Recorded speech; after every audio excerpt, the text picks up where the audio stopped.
I've always loved going to my granny's house, but with her living about 7 hours away, I only got to visit about once or twice a year for only about 2 to 4 days. My granny is mostly Native American and loves nature. She always puts lots of belief into all sorts of haunted stories she heard from family. About 2 or so years ago when I was 13, my parents decided to send me to my granny and papa for a month in the summer because I had told them I liked the rural area she lived in rather than the city we lived in. Can you blame me? Nicer people, cleaner air, beautiful pieces of land. I've always loved and much preferred it. When my parents first left me there, it was the same as always. My older brothers, who were 22 and 27, both also living that area with their wives and kids, asking me about boys at home, and my cousins deciding to roughhouse with the youngest cousin and only girl. When I was little, my granny always wanted me in the house and in bed by the time it was dark. Same for anyone else who was staying in her house that night. She always said it was because of the coyotes, and when I was younger, I never questioned it. But at 13, I definitely questioned why I had to be in bed. I could understand the in the house part, but not the in bed part. The first week, nothing special happened. But by the second week, I noticed some weird stuff. My belongings would go missing, then after intensive searching, I'd find them exactly where I'd left them. And trust me, I've never been a skeptic of the paranormal. My mom and I love watching shows like My Haunted House and such. I also own a Ouija board and tarot cards. So when this started happening, I immediately thought there was a spirit in the house and I was kind of excited. But then the activity progressed. I would find stuff in my room that wasn't mine or anyone's in the house. They'd be things like old combs, rock necklaces, and once even an old, torn, dirty moccasin. Then, at about my third week there, I'd find myself awake and restless every night at about 3 a.m., which I'm pretty sure is the devil's hour from what I heard, because Jesus died on the cross at 3 p.m., allegedly. Anyhow, I'd always wake up to a whining sound outside my window, like the sound of an injured animal, but something told me it was not an animal. After 4 nights of this, I finally ran to tell my granny. I'm not sure why, but that night I had this terrible, panicked feeling like if I didn't run from that room, I would lose my life that night. My granny sat me down in the kitchen and told me the story about a tribal elder from the Cherokee tribe who could communicate with the tribe's spirit guides. But he soon grew so powerful, he grew bloodthirsty. He used the spirit's powers to turn himself into different kinds of creatures, and in that form he'd attack the people of his own tribe for their flesh. When the chief found him out, he was sentenced to death and was quickly executed. It's said that during the day he's nothing more than a spirit, but at night he was beast in search of human flesh to feed upon. But not just any humans, humans with Cherokee blood pumping through their veins, like me and my gran. Nothing much else happened during my stay. However, I did move my dresser in front of the window. But just 2 days before I was supposed to go home, my cousin Christopher Jean, who at the time was 15, stumbled home one night very bloodied and said he'd been attacked. He told my papa it was a coyote, but he told my granny and I he only saw blurs of his attacker as it moved too fast, and he heard nothing but snarls. He yelled the Lord's Prayer, which put off the attack just enough for him to run home. My granny and I believe it was the spirit of the elder.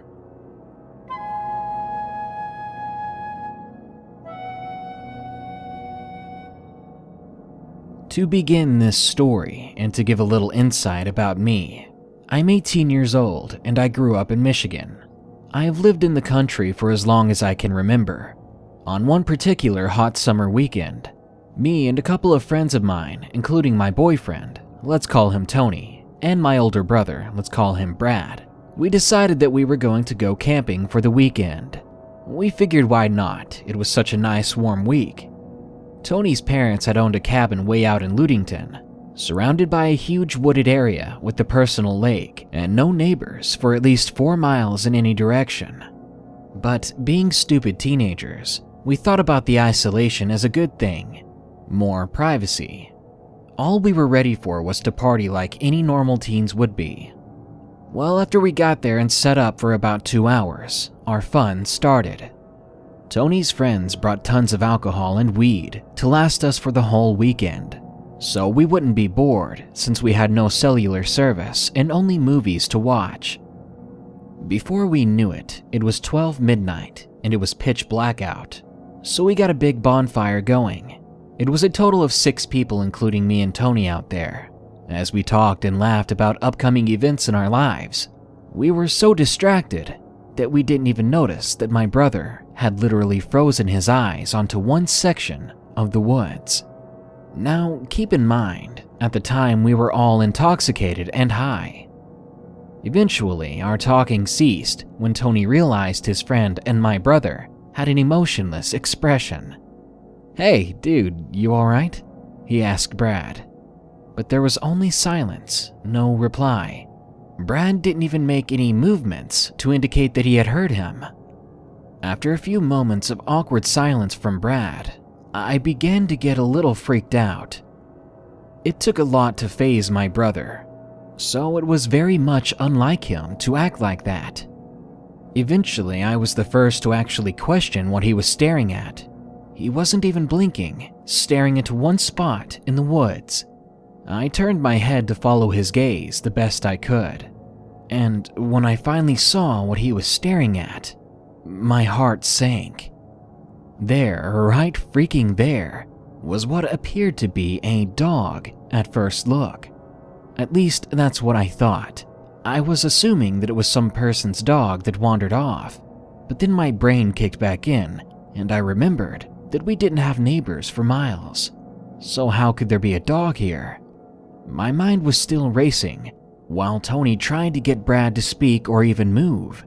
In one motion, this thing that I thought was a dog, it began to stand, and by God, it was tall. And when I say tall, I mean massive. It must have been at least 6 feet tall. Everyone saw it then. How could you not? I heard a few people behind me gasp in unison as they finally understood the gravity of this situation, of why my brother was as still as a stick. No one moved for what seemed like hours. Eventually, Tony was the first to talk. No tail," he mumbled. No one heard what he said but Brad, and I swear to you I'm not exaggerating when I say his eyes widened as big as pan saucers.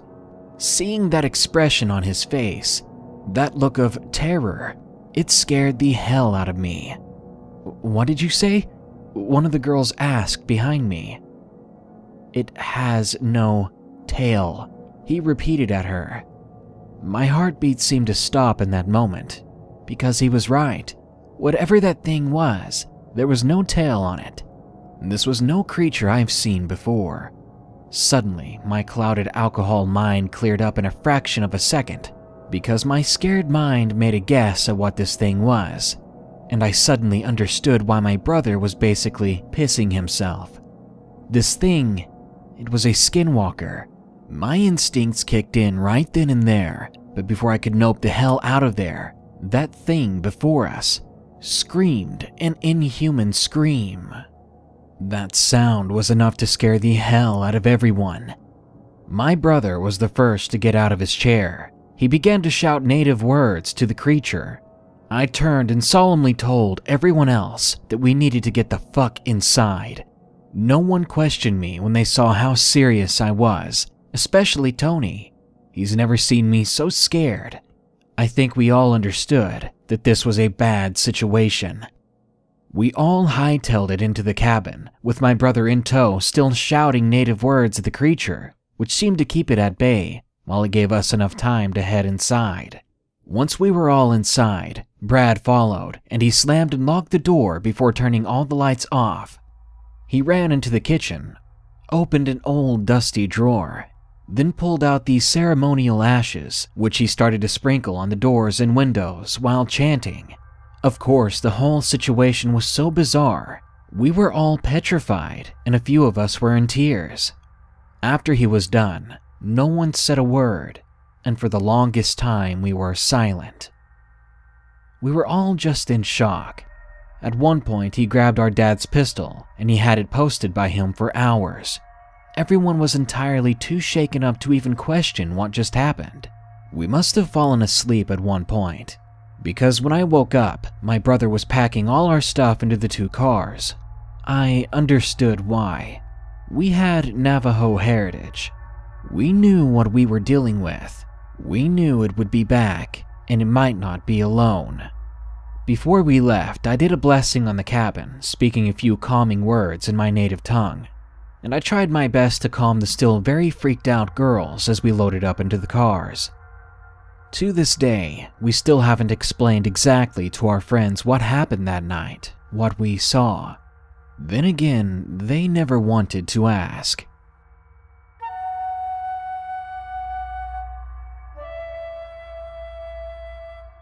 I'm half French, half Native American, and I'm in my 2nd year of medical school.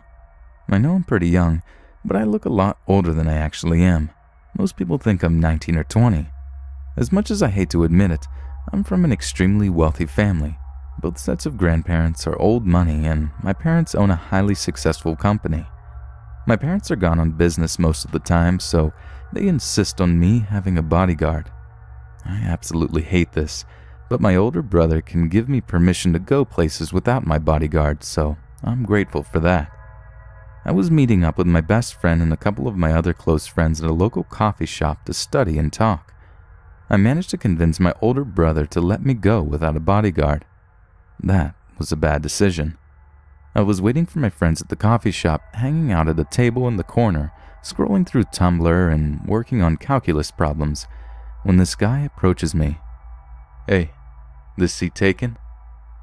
I hesitate, as I'm sitting alone at a 5-chair table and the coffee shop is quite busy. "Yes, actually, I'm waiting for my friends." "So am I. Do you mind if I wait until my friends show up? He should be here soon." I motion towards one of the chairs and focus my gaze back on my notebook and calculus problems. I'm a very serious, rather cold person, but I've been raised with manners. "So, are you in college?" "Yes." I'm slightly annoyed by this guy talking to me. I'm working at advanced calculus, and it takes quite a bit of focus to solve the problems. I take a quick glance at him. He's probably 22 or so, brown hair cut in a popular style. He has blue eyes and light skin. I suppose people would think he's attractive, but I find myself to feel asexual, so I obviously don't care. "Ah, me too. What's your name?" I sigh in a mixture of unamusement and annoyance. I'm a pretty private person, so I just reply with my middle name, Siglinda. "Oh, that's a pretty exotic name. Where are you from?" I have a slight accent, something that my grandmother calls a mix between Navajo and French, but not enough to make a difference. "I'm American." I suppose the guy takes the hint here and gives up on asking. "I'm Mark. It's nice to meet you, Siglinda." I nod and continue my calculus problem. I'm not a very friendly person, plus there's something off about this guy. "So, what stuff are you working on?" "Calculus." "Oh, nice. My calculus classes are always so boring." You have really pretty eyes." I have very unusual chartreuse eyes, considering my background, and I get a lot of compliments on them. I'm used to people hitting on me, so I don't pay much attention to the compliment. "Thank you." "So, how long have you lived here?" 3 years. "Oh, wow. You're pretty new then." "I suppose." "So where did you live before that?" "Seoul." It's true. I was born in and lived in Seoul until I was 12 or so. "Really? That's cool." My laptop dings as I receive a text from a friend informing me that they'll be a bit late as his younger sister's babysitter hasn't shown up yet. My phone and laptop are connected, and I've left my phone at my family's beach house, and I have to wait until the weekend to head back and get it, so I've been using my iPad or laptop to receive and send texts. I'm looking down at my laptop, and I look up quickly to catch this guy just staring at me. I quickly glance back down at my computer. It looks like my friend isn't going to be able to make it. I guess I'll have my brother pick me up then." "Oh, you don't have a car?" I hear his tone perk up a bit. I'm honestly creeped out by this, and I'm a very logical person. I do. My brother dropped me off here, so I have to study. I can drive you. What about your friend? Warning bells are going off in my head by now. Oh, he wouldn't mind. No, it's fine. I quickly type in a text to the guy who drives me places to pick me up immediately and hit enter. No, save him some trouble. He's just getting out of karate right now. It's fine. He's actually a black belt, but he's not in karate. He's at home with his best friend working on school. He's in his 4th year of medical school as well. Oh, how many siblings do you have? I have 2 older brothers. I'm lying through my teeth. I have 2 younger twin sisters and an older brother. My oldest brother died 3 years ago in an accident where a drunk driver hit him. Are they big and scary? He asks in a teasing tone, but I don't think he's teasing. Karate is quite impressive, I reply coldly. Geez, there's no need to get so offended. What makes you think I'm offended? You're so cold, just smile more a little bit. I absolutely hate it when people tell me to smile. I shut my laptop and slide it into my book bag. My ride's here. It was nice meeting you.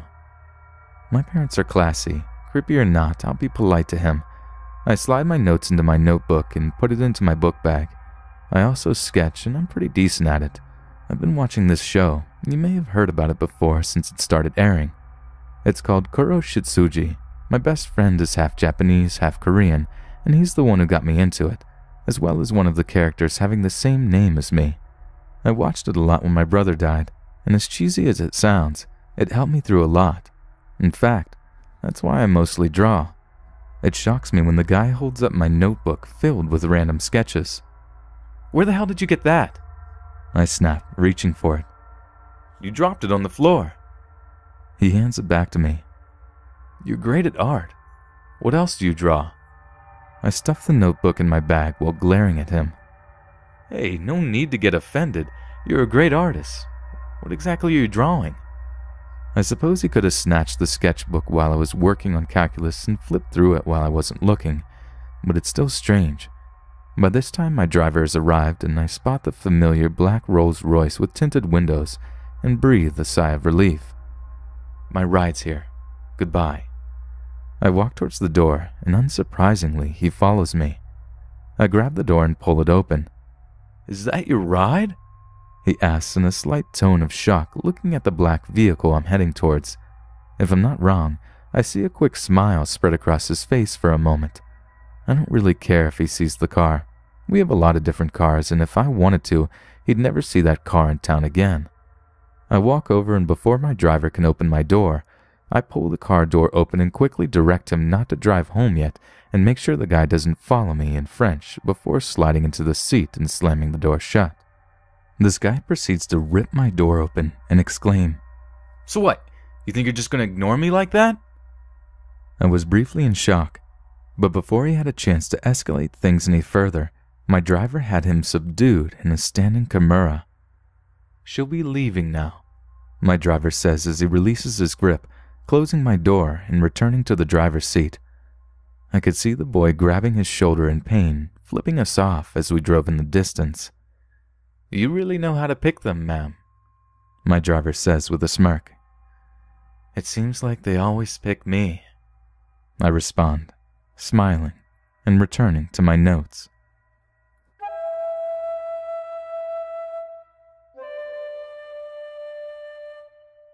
If you don't know what a Rougarou is, it's a Native American demon who, according to myth, has to give blood to the devil, because if it doesn't, the devil will take its blood instead. This story took place in 2003.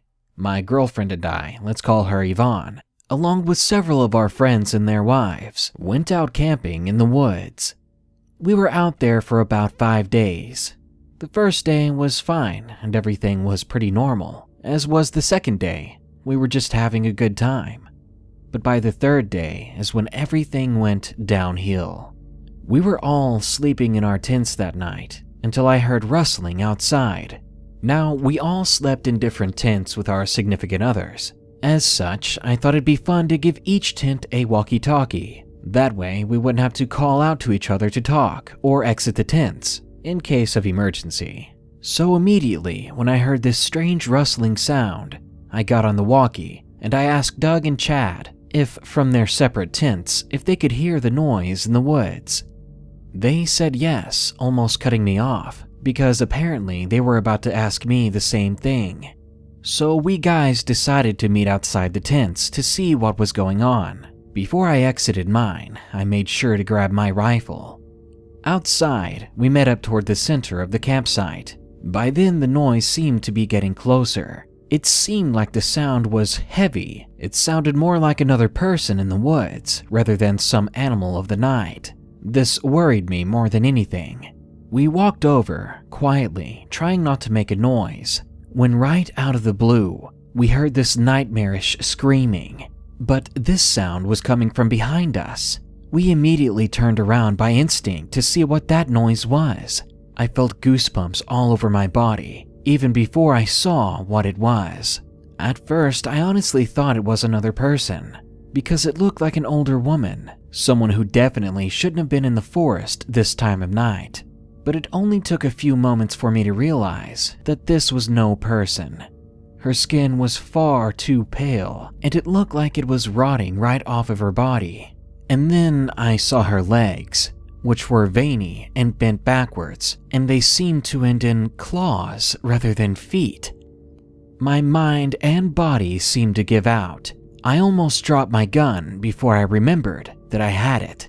This thing, whatever it was almost to my tent where Yvonne was sleeping, and God knows what this thing wanted. So I took aim and I shot at the thing. I must have hit it because it screamed again. This time it was louder and sounded like it was in pain. It then turned and dashed off into the woods. Doug and Chad went after it, while I tended to Yvonne to make sure she was okay. Thankfully, everyone was fine, so when Doug came back from chasing that creature away, we all loaded up into the sedan. We didn't even bother packing up our gear or tents. We just got the hell out of there. Needless to say, it took a while for me and my friends to want to go camping again, and to this day, we will not return to that area of the woods.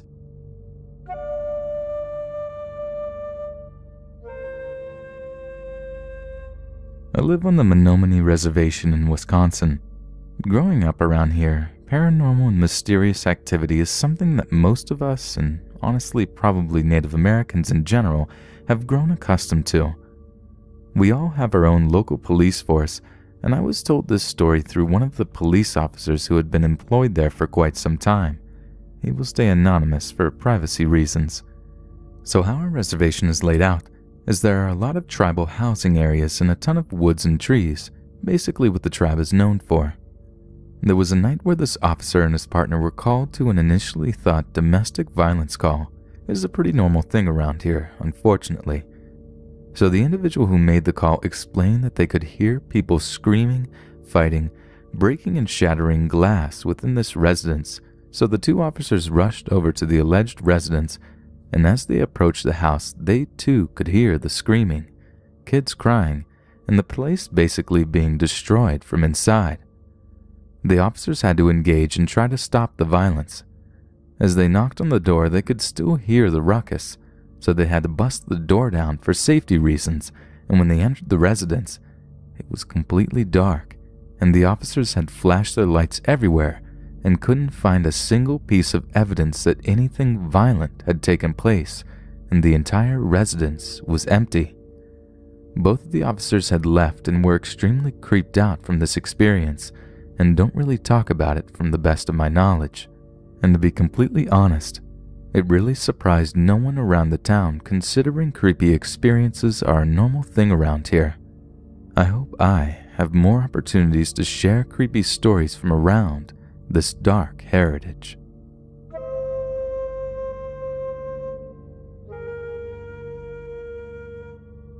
There was a story told to me as a young child, a story my grandmother used to tell me. My grandma is Cherokee. Way back when, the Cherokee Indians covered most of the southeast United States. The Nu-Nu-Nu-Wee is a monster of the Cherokee beliefs.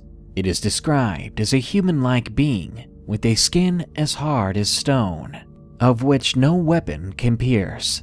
It's also known as the Stone Man. When my grandma was a small girl, my great-grandfather took her hunting in the woods of Kentucky to get food for their supper. They got down to a river bottom and they saw an elderly man with a cane. He appeared to be very dirty, with rags for clothes that were covered in holes. My great-grandfather saw the man's face, so he yelled out to ask the man if he needed some help. Oddly though, the man did not respond, so he yelled out to him again, "Sir, do you need any help?"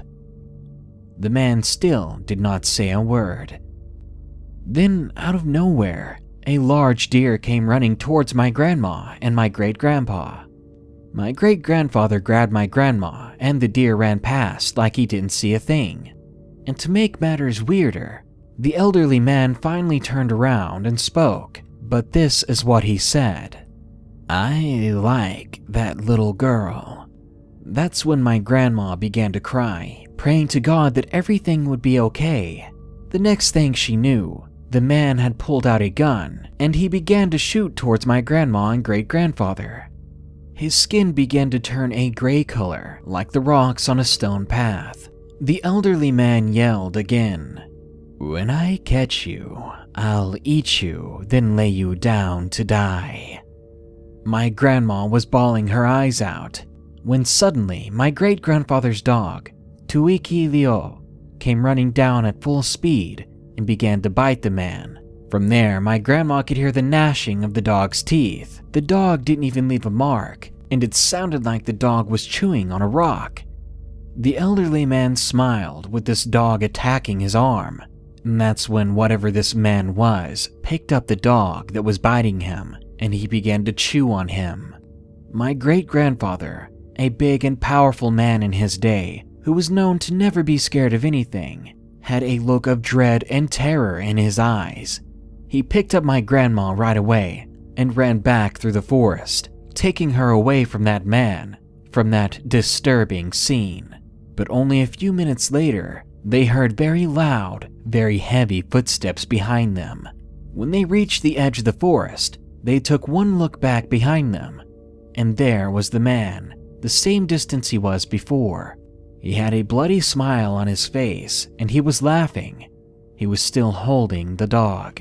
Tuiki was now lifeless. My great-grandfather turned and ran out of the forest completely, and when they looked back again, the man was gone. Finally out of that forest, my great-grandfather and grandmother felt a sense of peace and safety. My grandma has since passed on, but during her time on Earth, she told me this story many times, and she actually had a journal entry on it from when she was a child. I'm 3/4 Cherokee myself, and to this day, I won't go into those woods because I fear the man may show up again. I fear the Nu-Nu-Nu-Wee. Hey everyone, thanks for listening. And I want to thank Darkness Prevails for joining me on today's video. Darkness Prevails is a horror narration channel just like my own, uploading narrations 3 to 4 times a week and constantly accepting user-submitted stories through his own channel's website, deathbyfear.com. Be sure to subscribe to Darkness Prevails, and we'll see you again soon.